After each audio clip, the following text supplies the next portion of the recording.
Safi kabisa bwana, mambo vipi? Ujambo na karibu niweze kukupasha. Viongozi wa Azimio la Umoja wa Kenya, wabunge pamoja na viongozi wengine wameweza kuungana pamoja na kuweza kukataa mchakato wa William Samoei Ruto kuweza kuwatuma watoto wa watu kuelekea upande wa Haiti. William Samoei Ruto siku za hivi karibuni wameweza kuweka mkataba na Marekani kwamba Kenya iweze kuwatuma maafisa wa polisi, si wanajeshi, maafisa wa polisi 1000 kuelekea Haiti waende kupigana, waende kupiga magenge. Unanielewa? Waende kupiga magenge. Kama hapa nchini Al-Shabaab inaua KDF na KDF ndio tunaaminia kwamba wao ndio wako well trained. What about these policemen and police women wenye wanabeba rungu pamoja na kuweza kubeba ngao kukimbiza wananchi kipindi ambapo wanafanya nini? Wanaandamana. Kama wananchi wa hapa nchini Kenya kipindi cha maandamano naona wanawatuanga maafisa wa polisi hadi tunawaonea huruma. What about nchi ya wenyewe penye hawaelewi mazingira, penye hawaelewi lugha, na sio eti wanaenda kudeal na watu wa maandamano, wanaenda kudeal na magenge, gang. Na sio ni watu wa hivi hivi wanaenda kudeal na wao, ni watu ambao wameweza kuwaua marais 4 kutoka mamlakani. And the recent assassination ilikuwa ni rais ambaye aliweza kutolewa mamlakani 2021.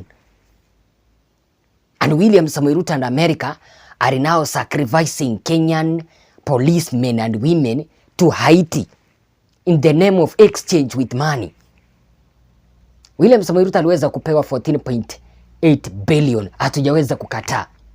Lakini mbona Marekani yenyewe ambayo ni nchi jirani na Haiti, kwa sababu it's North America, mbona haijaweza kutuma wanajeshi wao, haijaweza kutuma maafisa wao wale wa klasi ya chini, maafisa wa polisi wale wa klasi ya chini kutoka Marekani waende kutuliza joto kule? Wanakuja kutoa Wakenya wetu hapa wenye hawana hatia na kuweza kuwa expose kuelekea kwa mauti. Tusemezane tu kweli, kitu hichi viongozi wa Azimio la Umoja wa Kenya bungeni wameweza kuungana na pamoja na wabunge wengine wenye hawataki watoto wa watu waweze kutoka hapa nchini waende kuuawa katika nchi ya kigeni. Kumbuka kwamba mtazamaji wangu, tusemezane tu kweli, hawa ni watoto wa watu, hawa ni baba za watu, hawa ni mama za watu ambao wanatolewa hapa nchini, wanachukuliwa Haiti. Wana travel for almost 12 hours to Haiti kwenda kutuliza joto kule, kutuliza vita kule, kuleta amani kule, katika deal ya 9 months. So wakienda sasa hivi baada ya miezi 9 ndio wanarudi, kwa sababu tumesikia kwamba wanaenda Januari, kumaanisha wakienda Januari wataenda kurudi mwezi wa 10 2024. Hawa ni watoto wa watu ambao wanaenda kuwa subjected kuelekea kwa mauti. Tusemezane tu kweli mtazamaji wangu, nataka uweze kusikiliza jinsi ambavyo viongozi wa muungano wa Azimio la Umoja wa Kenya waliweza kukataa kabisa, hawataki watoto wa watu waweze kutolewa hapa nchini waende kuuawa. And let me tell you Maina, by the way, sio eti kwamba kila jambo ambalo Azimio la Umoja wa Kenya wanapingana nalo ni jambo mbaya. Ni jambo zuri kutoa watoto wa watu hapa nchini kwenda kuwaua kule. Okay, basi kama walikuwa wanataka kwenda kuleta amani Haiti, mbona wakutuma KDF? Mbona wakutuma Kenyan military kama walikuwa ni wangwana ambao wanaenda kuleta amani kule, kuliko wanatuma hawa rejareja, maafisa wa polisi hawa rejareja, hao wanapokea 21,000 per month. Siko baya mtazamaji wangu, siko baya. Angalia, unaona kile kitu ambacho Azimio, sisi wafuasi wa Azimio pamoja na viongozi wa Azimio wanapingana nacho. Angalia hicho kitu vizuri. Hicho kitu aidha kinamfaidi Mkenya ama kinawafaidi wazazi. Let me tell you for free, kitu kama hichi mtazamaji wangu, wakienda kule ni maafisa wa polisi rejareja, wakiuawa familia yake itakuwa imepoteza mtu ambaye alikuwa anawaletea unga kwa meza. Familia yake itakuwa imepoteza mtu ambaye alikuwa anawatafutia watoto wake karo ya shule. Anyway, Sikiliza Azimio jinsi ambavyo wanazungumza kule bungeni. Madam Speaker, numbers don't lie. The statistics are very clear. In the last 9 months, 2,400 people were killed in Haiti by guns. 900 women were raped. 900 people were maimed. The statistics are there in black and white, Madam Speaker. Madam Speaker, this is a country that has killed, I don't know, 3 or 4 presidents of theirs. 4. And you're sending here people who normally carry, these jembe rungus to just beat us as AZIMIO people in the street here, Madam Speaker.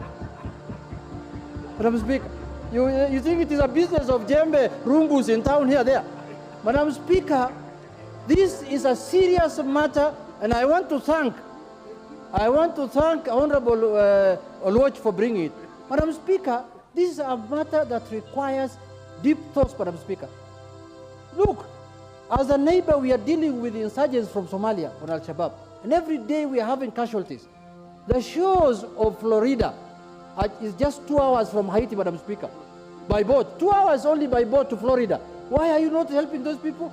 Why do you want to send Kenyans there, Madam Speaker? This one, I strongly oppose, Madam Speaker, and this matter should be brought to Parliament first for debate and ratification before any police officer leaves this country. Madam Speaker, I'm speaking from a point of authority and knowledge. Yes, we cannot use our children as guinea pigs on an international arena. Our children cannot be used as guinea pigs on an international arena. Why can't the US send its policemen to Haiti, which is next door? Haiti is just next door. They can even go by boat. Umeweza kusikia? Thank you, minority leader. Unajua kuna wale aswa viongozi wa Kenya Kwanza pamoja na wafuasi wa Kenya Kwanza huwa wanaona kwamba kile kitu ambacho kinapingwa na muungano wa Azimio hakina umuhimu.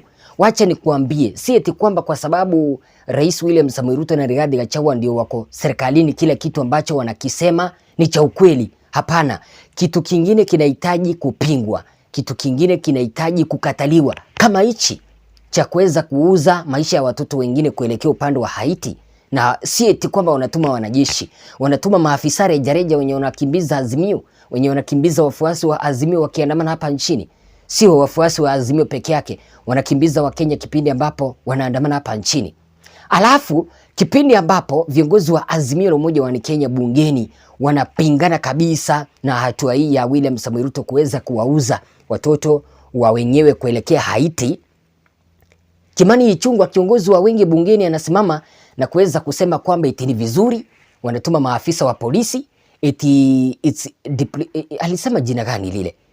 Alisema eti kwamba ni njia moja ya kuweza kujenga urafiki. Ni njia moja ya kuweza kujenga urafiki, kuweza kutuma watoto wa watu kuelekea kule, kwenda kuleta amani. Eti kwamba watoto wa watu ambao ni maafisa wa polisi wa hapa nchini wamekuwa well trained na wanajua kile ambacho wanaenda kufanya huko.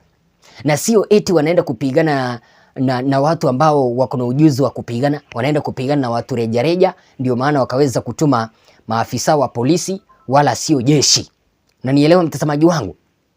Eti wala sio watu eti waende kupigana na watu ambao wako na nguvu, wanaenda kupigana na watu rejareja, ndio maana wakaweza kutuma maafisa wa polisi na wala sio wanajeshi. Ningependa uweze kusikiliza huyo Kimani Ichung'wah jinsi anatoa maneno yake bungeni ambayo hayajaweza kunifurahisha kabisa. Hata wewe hayawezi yakakufurahisha mtazamaji wangu.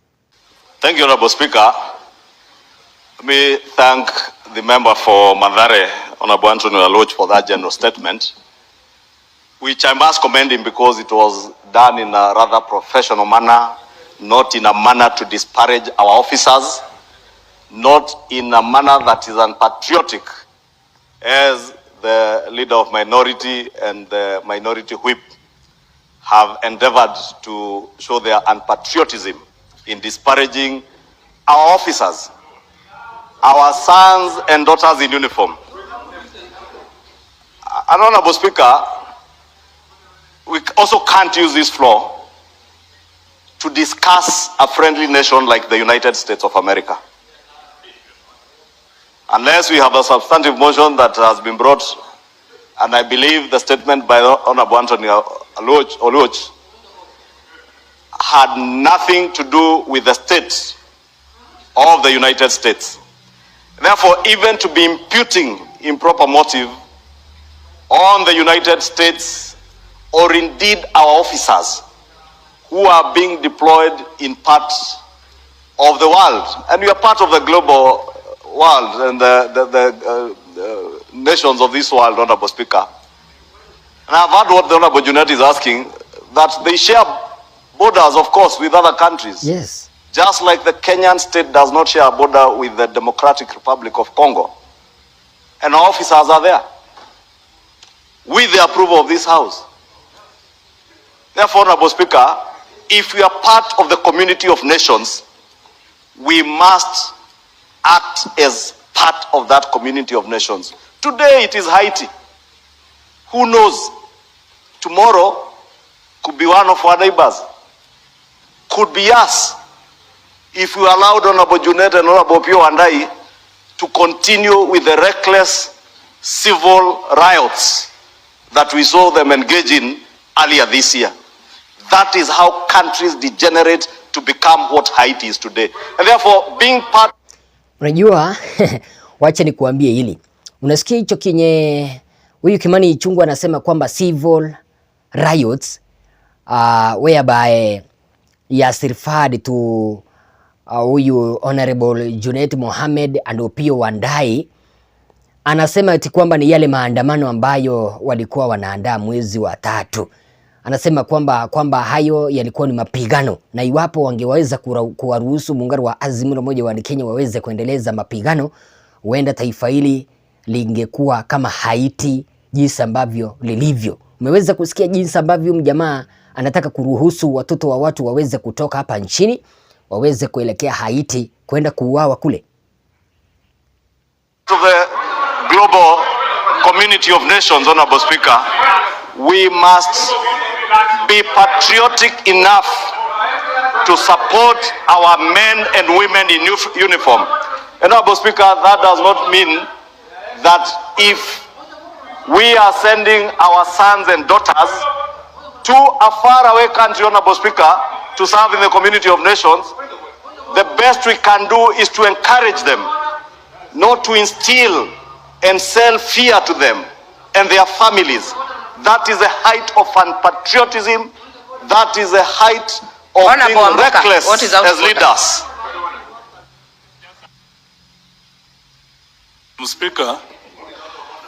Madam Speaker, is the Honorable Ichung'wah in order to continually discuss our leaders, AZIMIO leaders, in bad light, while knowing that the Kenyan police are not trained in the military affairs and are going to die in Haiti? Yes. Mbona nasungumzia AZIMIO eti kwamba they were engaging in civil riots in January? Leader. Honorable Speaker, please allow me to ignore the Honorable Jack Wamboka, the member for Bumula, because he may not understand some of these things and we understand him. Because, Honorable Speaker, I was saying the police are going to Haiti on a policing mission to restore law and order. What is like restoring? They do every day. What is restoring? Honorable Speaker, they are not going into a nation where there is war. Kipindi anasema eti kwamba hawa watu hawaendi katika taifa ambalo liko na mapigano. Si niliweza kuona hapa hivi, tumeweza kuelezwa kwamba wameweza kuwaua marais 4 kutoka mamlakani. Kwa hivyo hizo sio vita ambavyo vinaendelea kule. Hizo sio vita. Honorable Speaker, they are not going into a nation where there is war. And there's a whole difference between restoring law and order. That is why we are not sending the Kenyan Defense Forces. We are sending the police to restore, to deal with gangs, Honorable Speaker. Honorable Speaker, that particular, Honorable Speaker, if you can protect me from these unnecessary interjections by people who Actually, Majority Leader, we had capped 2 minutes. Kindly wind up. Let me finish. It's only that I'm being interrupted by this otherwise reckless shouting by the people on the front bench. Honorable Speaker, I was saying, let us be patriotic enough not to sell fear to our officers, to encourage our officers. Many young men and women in this country are waiting for police recruitment to Majority Leader, do you want to be informed by Honorable Junet? I definitely would not desire to be informed on any subject. You have 30 Charging seconds. on security Wind by up. the Honorable Junet. 30 Not on seconds. security. Majority leader, 30 seconds. Wind up. I do not wish to be informed. Honorable Speaker, I was saying, let us allow our officers and as many young Kenyans wait on the waiting lines to join our forces, be it the police service, be it the military. As leaders, we must be in the forefront to show patriotism, to support them, encourage them, and ensure and pray for them as they go to serve the community of nations. Honorable Speaker, the same leaders who are disparaging our police officers here are the same leaders who are crying like small babies to have their security restored, including their top leadership. You should be ashamed of yourselves to be disparaging. Order members. Unasikia venye Kimani Ichung'wah anatumia lugha chafu.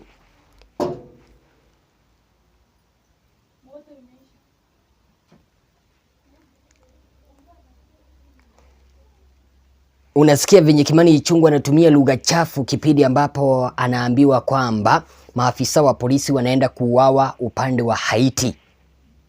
Unasikia venye Kimani Ichung'wah anatumia lugha chafu eti kwamba viongozi wa Azimio wanalia kwamba ulinzi wao uweze kurejeshwa kipindi anaambiwa kwamba maafisa wa polisi wanaenda kuuawa Haiti.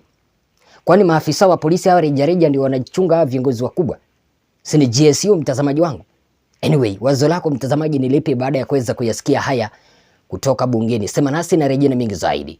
Jina langu ni Mr. Eagle 8.